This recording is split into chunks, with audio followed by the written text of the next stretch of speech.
સુરત મહાનગરપાલિકાના વિપક્ષ આપના નેતાએ સુરતમાં પ્રી મોન્સૂનની સમીક્ષા અંગે યોજાયેલી મિટિંગમાં માત્ર 3 અધિકારીઓ હાજર રહ્યા હોય અને ઉચ્ચ અધિકારીઓ હાજર ન રહેતા પાયલ સાકરિયાએ આક્ષેપો કર્યા હતા કે જૂઠાણું પકડાઈ જવાના ડરથી અધિકારીઓ ભાગે છે। સુરત મનપાના આમ આદમી પાર્ટીના વિપક્ષી નેતા પાયલ સાકરિયાએ પ્રી મોન્સૂન કામગીરીની સમીક્ષા બેઠક બોલાવી હતી, જેમાં મ્યુનિસિપલ કમિશનર સહિત જે તે ઝોનના જવાબદાર અધિકારીઓને હાજર રહેવા જણાવ્યું હતું, પરંતુ આ શહેરના નાગરિકોનું એટલું દુર્ભાગ્ય કે માંડ 3 કર્મચારીઓ આજની મિટિંગમાં હાજર રહ્યા હતા, જેમાંથી એક રાંદેર ઝોનના અને અન્ય 2 સાઉથ ઝોન ઉધનાના અધિકારીઓ ઉપસ્થિત રહ્યા હતા, જેને લઈને પાયલ સાકરિયાએ આક્ષેપો કર્યા હતા અને અધિકારીઓને તેમના જૂઠાણા પકડાઈ જવાનો ડર હોય, જેથી અધિકારીઓ ભાગે છે અને મિટિંગમાં આવ્યા ન હોવાનું જણાવ્યું હતું। સાંભળો શું કહી રહ્યા છે વિપક્ષી નેતા પાયલ સાકરિયા। નમસ્કાર, જય હિન્દ, જય ભારત, બધાને અમારા જય શ્રી કૃષ્ણ। આજની આ પ્રેસ કોન્ફરન્સની અંદર આમ આદમી પાર્ટીના તમામ નગરસેવકો સાથે આજે તમામ પત્રકાર ભાઈઓને અને પત્રકારો દ્વારા અમે તમામ જનતાને જણાવવા માંગીએ છીએ કે આજની આ પ્રેસ કોન્ફરન્સ એટલી અગત્યની અને શા માટે આ પ્રેસ કોન્ફરન્સનું આયોજન કરવામાં આવ્યું। આપણને બધાને ખબર છે કે સુરત શહેર એટલે તાપીના કાંઠે વસતું શહેર। સુરત શહેરની અંદર અનેકો ખાડી છે અને દર ચોમાસાની અંદર ઘણી બધી સમસ્યાઓ સુરત શહેરના લોકો એમનો સામનો કરતા હોય છે। સુરતની અંદર ઘણા બધા વિસ્તારો એવા છે કે જ્યાં પાણી ભરાવાના પ્રશ્ન થાય છે, ઘણા વિસ્તારો એવા છે કે જ્યાં ખાડીપુર આવે છે, ઘણા વિસ્તારોની અંદર જયારે ઉકાઈમાંથી પાણી છોડવામાં આવે ત્યારે પણ આપણે તાપીના કાંઠે રહેતા લોકો ખૂબ સમસ્યાનો સામનો કરતા હોય છે, પરંતુ આ સામનો ના કરવો પડે એના માટે સુરત મહાનગરપાલિકા અને એમની ટીમ દ્વારા પ્રી મોન્સૂન કામગીરી કરવામાં આવતી હોય છે અને આ પ્રી મોન્સૂન કામગીરી પાછળ કરોડો રૂપિયાનો ખર્ચો થતો હોય છે। પ્રી મોન્સૂન કામગીરી એટલે કે અલગ અલગ જગ્યાઓ જ્યાં જ્યાં કચરા, ગંદકી આ તમામ વસ્તુઓ થાય છે એની સફાઈ કરવી, સાથે સાથે જે વરસાદી પાણીના જાળિયા, લાઈનો સફાઈ કરવી અને રોડ રસ્તાના જે ખાડા હોય એને બુરવાની ઘણી બધી કામગીરી કરવામાં આવતી હોય છે, જેના પાછળ કરોડો રૂપિયા ખર્ચાતા હોય છે। પરંતુ છેલ્લા 2 દિવસથી તમામ કોર્પોરેટરો સાથે અમે અલગ અલગ વિસ્તારની વિઝિટ કરી અને ખરી હકીકત જાણવા માટેનો પ્રયાસ કર્યો। ખરી હકીકત અને જે કોર્પોરેશન દ્વારા જે રિપોર્ટ આપવામાં આવ્યો છે એ રિપોર્ટમાં જમીન આસમાનનો ફરક છે અને આ જ કારણે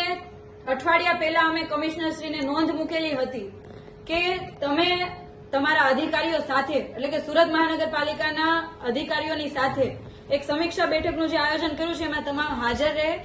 એના માટે લેખિતમાં મેં જાણ કરેલી હતી અને તમામ રિપોર્ટો સાથે હાજર રહે કે પ્રી મોન્સૂન કામગીરી કેટલી કરી છે, કેટલી બાકી છે। પરંતુ દુઃખની વાત એ છે કે આટલી ગંભીર બાબત હોવા છતાં સુરત શહેરના લોકોના માટેનો પ્રશ્ન હતો અને આવી ગંભીર મિટિંગની અંદર પણ સુરતના કમિશનર અને સાથે સાથે જે ડિપાર્ટમેન્ટના અધિકારીઓ હતા એમાંથી કોઈ હાજર રહ્યું નહીં,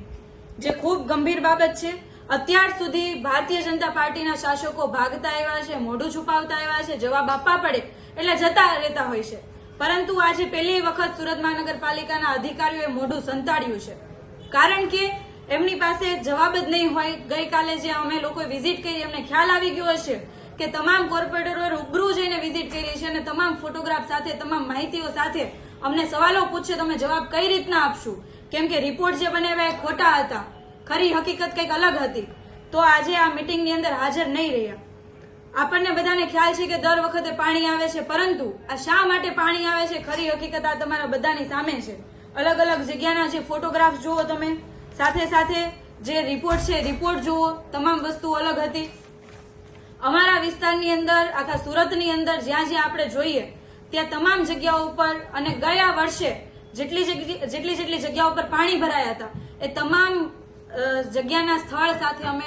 કમિશનરશ્રી અને તમામ અધિકારીઓ પાસેથી માહિતી માંગવાના હતા કે 1 વર્ષ દરમિયાન આપણે શું કામગીરી કરી કે ત્યાં પાણી ના ભરાય। આપણે ખાડી સફાઈની વાત કરીએ છીએ, અભિયાન ચલાવીએ છીએ, પરંતુ ખાડીની ખરી હકીકત તો આ છે। દર વર્ષે આપણે ખૂબ મોટા પાયે ખર્ચો કરીને અભિયાન ચલાવતા હોઈએ, આરોગ્ય ડિપાર્ટમેન્ટ દ્વારા કામગીરી કરતા હોય, દેખાડવામાં આવે આ એ સુરત છે કે જેમને સફાઈમાં પહેલો નંબર આવ્યો છે, પરંતુ આ તમે બધા જુઓ આ ખાડીની હાલત છે, વિસ્તારની હાલત છે અને આ જોતા આપણને ખરેખર દુઃખ લાગે કે જે શહેરની અંદર એટલે કે પહેલા નંબરનો જે આપણે એવોર્ડ લઈને આવીએ છીએ એ શહેરની અંદર ખૂબ મોટા પાયે ગંદકી છે। આનો મતલબ સાફ એવો થાય કે ભાજપી શાસકો જે પ્રમાણે અગાઉ પણ મેયરશ્રીએ પણ અલગ અલગ વિસ્તારની વિઝિટ કરી હતી આ વિઝિટમાં એમણે સૂચના પણ આપેલી ને કીધેલું કે ભાઈ આપણે જે પ્રી મોન્સૂન કામગીરી છે આવી રીતના કરીએ છીએ, જ્યાં જ્યાં નથી મેન્યુઅલી થતી તે મશીનરીથી કરાવશું, પરંતુ એ પ્રમાણેની કોઈ કામગીરી થઈ નથી. એ લોકો તો માત્ર ને માત્ર જસ્ટ લેવા માટે, ફાકા ફોજદારી કરવા માટે, વાહવાઈ લૂંટવા માટે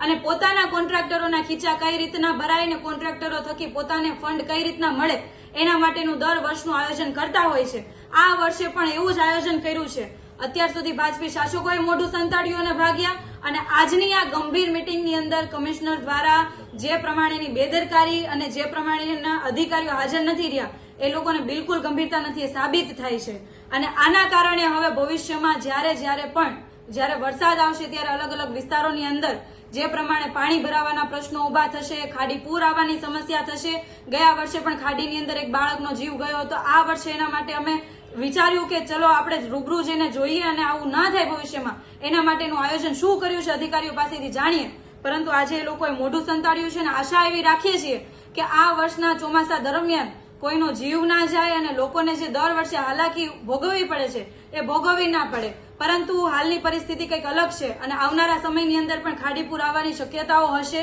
પાણી ભરાવાની શક્યતાઓ હશે, કેમ કે કામગીરી જમીન લેવલ પર થઈ જ નથી. અને આવું જો બનશે તો આવનારા સમયની અંદર જે રીતના અત્યાર સુધી ભારતીય જનતા પાર્ટીના શાસકોનો વિરોધ કરતા આવ્યા છીએ, માનનીય મેયરશ્રીનો વિરોધ કરતા આવ્યા છીએ, પરંતુ હવે શાસકોની સાથે સાથે આ તમામ અધિકારીઓનો પણ વિરોધ કરવો પડશે અને અમે તમામ કોર્પોરેટરો આવનારા સમયમાં જે કોઈ સમસ્યા ઉભી થશે એમનો અમે વિરોધ નોંધાવીશું. જય હિન્દ, જય ભારત. અને સાથે આ જે અલગ અલગ ખાડીઓના જે